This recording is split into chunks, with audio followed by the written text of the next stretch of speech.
Howdy people. Okay, today I've got a couple to do. I've reviewed one of these before. It's a Jabba Hutt, and it's quite a big pod, but I just look at the shape on that. Is absolutely fantastic. You know, really thick as well. I'm assuming this will be quite crunchy. I've reviewed these before, and really sweet, nice flavour to them. But I have had differing levels of heat. Great smell to it. You know, really different to a ripe red one, but you know, this is still very sweet.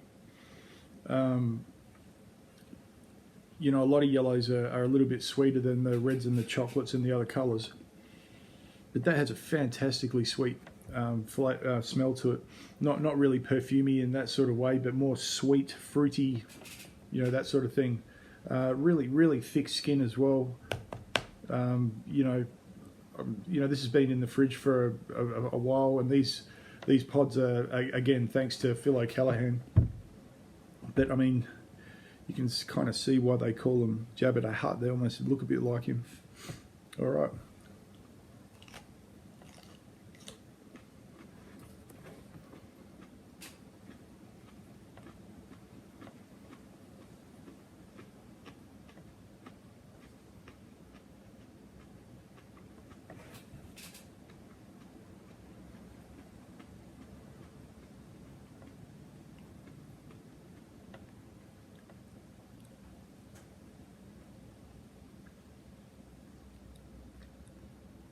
Wow, yeah, the sweetness isn't anywhere near as much as I would have thought from the smell.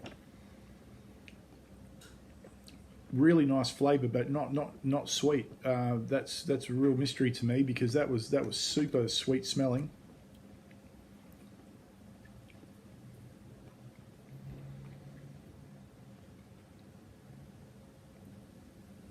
And this one doesn't have any heat, and I mean literally doesn't have any heat. A Jabba the Hutt is a cross between a Fatali and a Scorpion, so you know, I would have thought there would have been some more heat to that, and I have reviewed them where there's been heat, but you know, hit and miss is what happens when you start crossing varieties. The shape, incredible, really nice flavour. You know, this, you know, I say it a lot, but putting it in the oven and slow roasting it might bring out the sweetness a bit more. Had a few seeds in it, but as something, someone who's, you know, beginning the growing of, you know, to a new chili grower, I should say, you know, that'd be a really fantastic plant. Just the look of them, you could give them to anybody, you could put them in all your foods, and you're not going to hurt anyone. Really interesting. Okay, I think I'll go with this one next. A Bahamian goat, chili from the Bahamas, closely related to a habanero and a Scotch bonnet, from what I understand. Looks a little bit like the pumpkin chili. I'm not getting any smell from it. This one's just started to lose its crispness, but a really cool shape. I like that. Still really thick on the skin, but no, I'm not getting any smell from it.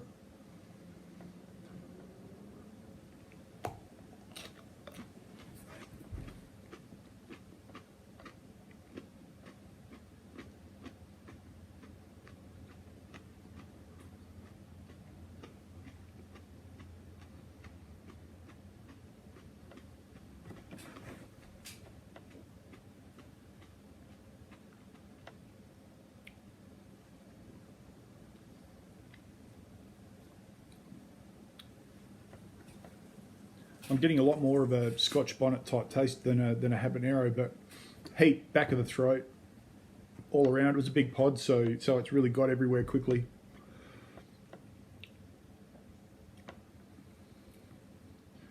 You know, again, when I was looking up, you know what it was going to be like, because this is the first Bahamian goat I've had.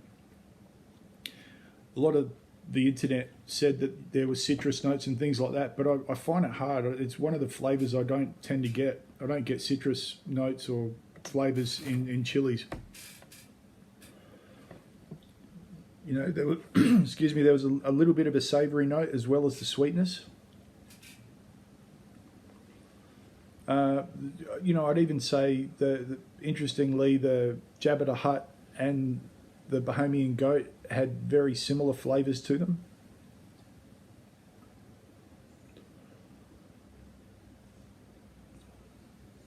There's burn everywhere, but it's not what I would call a big burn.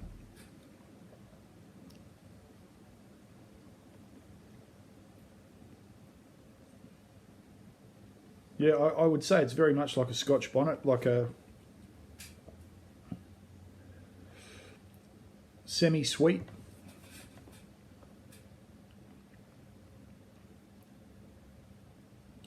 Nice, nice. I love that pod. A little bit of burn on the front of the lips.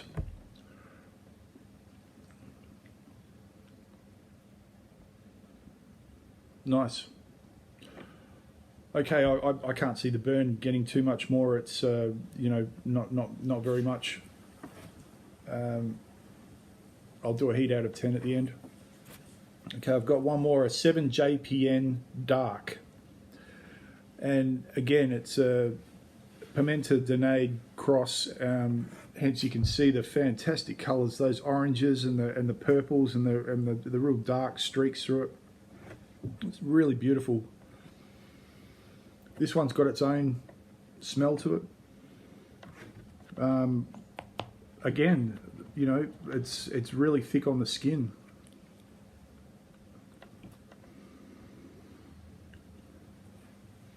Yeah, it's not sweet in any way. I can't smell a sweet smell to it. Heat's almost gone from the Bahamian goat. Excuse me.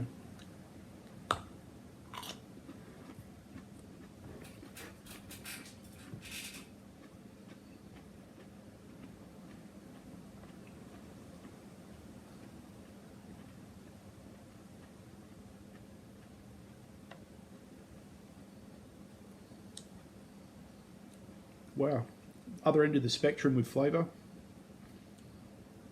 Even though there's a sweetness to it, it's a really different flavour. The 7 JPN dark is a cross of 7 pot Jonah and a Pimenta Donade. So the 7 pot Jonah is a really hot sweet one. Pimenta Donade, again, I still haven't had one of those on its own yet, so you know, I have reviewed the 7 pot Jonah, and I would say that it is predominantly Pimenta Donade. I'm not getting a lot of the flavours or the heat from it that I got from the 7 pot Jonah. So, you know, these might not be 3 pods that I would have in my garden, just because I'm doing a lot of stuff with the hot powders and hot salts. But really fantastic trio of pods, all different flavours. The Jabba the Hutt was quite, you know, almost was similar to the Bahamian goat, but again, but different. But yeah, the 7 JPN dark, very much the other end of the spectrum on the flavours. You know, getting more of that savoury again, and maybe it is. Maybe, you know, that's.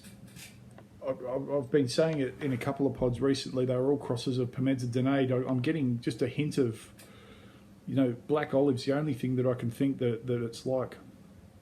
Okay, won't let it go too much longer. Out of 10 heats, Jabba the Hutt, 1 out of 10. Really easy eating, good for anyone who's beginning, and I'm sure there's different versions of it out there that are hotter, but that's the one I had today. Bahamian goat, 3 out of 10, 4 out of 10 maybe. Like a very mild Scotch bonnet or a Scotch.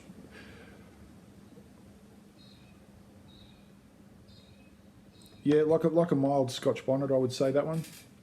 Very crispy though, you know, full of juice and it was a little bit seedy, but it was really nice pod. And the JPN dark, 7 JPN dark, 7 out of 10, 6.5 to 7 out of 10. All three good for people who are working their way up the heat scale. Not going to blow your mind, but all fantastic pods.